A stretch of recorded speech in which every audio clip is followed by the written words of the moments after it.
My wife and her sister, the two people I loved most, stabbed me in the back for a con man. They stole 400 grand. Tried to sell my house, thinking I was clueless. But I had cameras, and I don't let that slide. I'm Ethan Hayes, 38, an oil rig engineer out in the Gulf of Mexico, 1,000 miles from shore. Life out here ain't easy. Waves crash against the rig. Wind howls like it's tearing the world apart. Every day, I work 12-hour shifts, sweat mixing with sea salt, my shirt clinging to my skin. At night, I crash on the deck, staring at stars twinkling above, my mind drifting home. The penthouse in Seattle, where Claire and I built our dreams, feels like a distant painting. Claire, my wife, her smile used to wash away the grind of every shift. I think of nights on our couch, her head on my shoulder, talking about kids we'd have one day. Sophie, my sister-in-law, was there too, the kid cracking jokes, calling me her hero. Those stars over the ocean feel like them, like the home I thought was always safe. I'd pull our wedding photo from my wallet, Claire glowing, Sophie bouncing beside us. But one night, an email hits like a punch. We're done. Divorce papers attached. Claire drained 400 grand from our joint fund, money I busted my ass for on this rig. She put our $2 million penthouse up for sale, the home in my name, built on months away. Worse, Sophie, my sister-in-law, wasn't on it. Both sisters fell for a guy named Damien. I sit in my bunk, screen dim, my heart ripping like it's caught in a storm surge. I remember Claire swearing she'd wait, no matter how long I was at sea. All lies. Sophie ran to me crying over a breakup, called me big bro. Now she's selling my house. I lie back, waves crashing, staring at stars, but they don't shine like they used to. The hurt's like a knife twisting. But I don't let it drown me. I gotta fight back. I replied to the email. Noted. One word. No begging, no yelling. That's not me. Rachel, my co-worker, clocks my vibe. Trouble at home, Ethan? She asks, tapping her charts. Family stuff. I say, fire always burns on a rig, but oilmen know when to shut it down. I wasn't totally blindsided. Claire changed before I left. Stopped texting, stayed out late. She wore new perfume. Hit the gym but never sweated. Locked her phone, mentioned new friends. Sophie got distant. Barely called.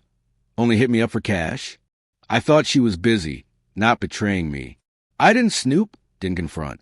But I'm no fool. I planned ahead. I opened a side account, funneled some pay there, enough to stay afloat if shit hit the fan. I set up security cameras in the penthouse, with mics, cloud storage just for me.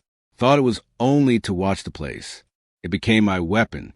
A week after her email, I log in. Damien, a real estate sleaze, is in my house, kissing Claire, saying, "You're the only one I love." Hours later, he's kissing Sophie in the kitchen. Same line. "You're the only one I love." I'm floored. Claire's flashing a fake Rolex on Instagram. Sophie's showing a fake Tiffany necklace, dreaming of Europe. I sit on the rig, see wind biting, watching the screen, my heart torn to shreds. I think of Claire hugging me, saying she'd love me forever. Now she's laughing with him in my home. Sophie used to crash on my couch. Now she's letting this guy in my bed. I can't breathe. I stare at the stars at night, but they just burn, no longer my home, just my pain. Rachel calls. "Ethan, your joint funds out weird moves. For 100 grand, signature ain't yours." She's my best friend, an accountant. I spill it all. Claire and Sophie, same damn guy.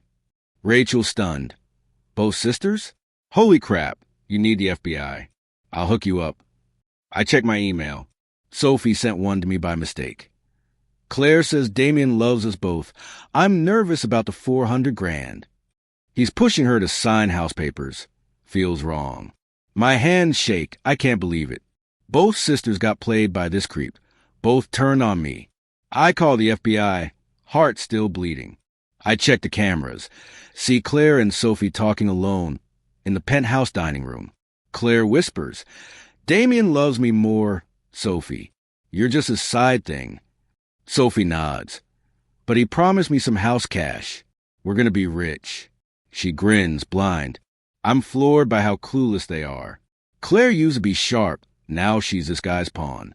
Sophie, the kid I took to the park, is dreaming of money for my house. It cuts deep. Then they fight hard. Claire yells, "Damien's mine, back off." Sophie cries, "He picked me." Damien walks in, smirks. "You're both fools. The penthouse is mine." He smashes a coffee mug. Claire bolts. Sophie leaves her laptop open, showing deals to sell to a money launderer. I send the fight video to the FBI. But Damien screws himself more. He calls his crew from the balcony. Claire and Sophie are puppets. Ethan's a chump at sea. Penthouse will go for $1.8 million. I'll split it with the boss.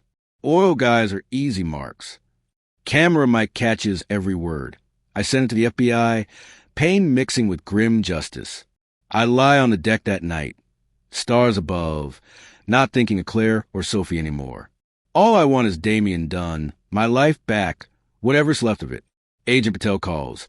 Damien runs a scam ring targeting oil workers' families. He used your wife and her sister's steal.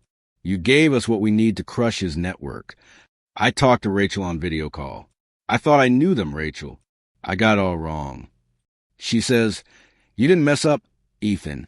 You trusted. Let the FBI handle it now." I agree to meet Claire to talk divorce. I tip off the FBI. Penthouse, 8 p.m.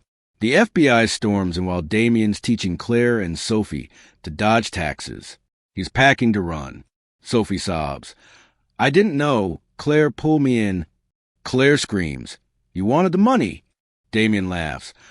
"Both these idiots signed the papers." I stare cold. "You picked him. Now deal." Claire drops to her knees. "Ethan, I messed up. Forgive me." Sophie clings to her. "Please, we're family." I look at them. Think of starry nights. Claire's vows, Sophie's giggles. But my heart's ice now. I tell Patel, "Do your job. I just want justice." I step outside, Seattle lights blazing, but all I feel is darkness inside. The FBI uses my videos and email to lock up Damien. He gets 10 years for fraud, money laundering. His crew gets 7 years. Claire and Sophie dodge jail, but owe $400,000 back. Claire's job's gone. Sophie cuts her off. They crawl back to Ohio, broken alone. I stand on the rig one last time, watching stars, deciding to let it all go. I sell the penthouse. Can't live where betrayal's burned into every wall. I buy a small ranch in Montana, where waves don't crash and pain don't linger. I get a Labrador named Rusty. He chases me through fields, barking, making me laugh. Every morning, I wake early, brew coffee, watch the sunrise, feeling alive again. I consult on finance now, helping folks dodge scams, so no one feels what I did. One evening, a letter comes from Houston. A woman writes, "My husband's an oil worker. Damien targeted us. You don't know me, but you saved our home. Thank you for not giving up." I stick the letter on my fridge. At night, I watch Montana stars, feeling lighter. In Sophie's email, I found a wedding photo. Claire and Sophie smiling next to me. I think of our wedding. Claire's vows to stay. Sophie calling me the best big bro. I remember taking Sophie to the park, her laughing as I pushed her on the swings. But now, those memories are lessons. I keep the photo to stay sharp. Months later, Claire sent a letter. "Ethan, I was wrong. Damien played me. Please forgive."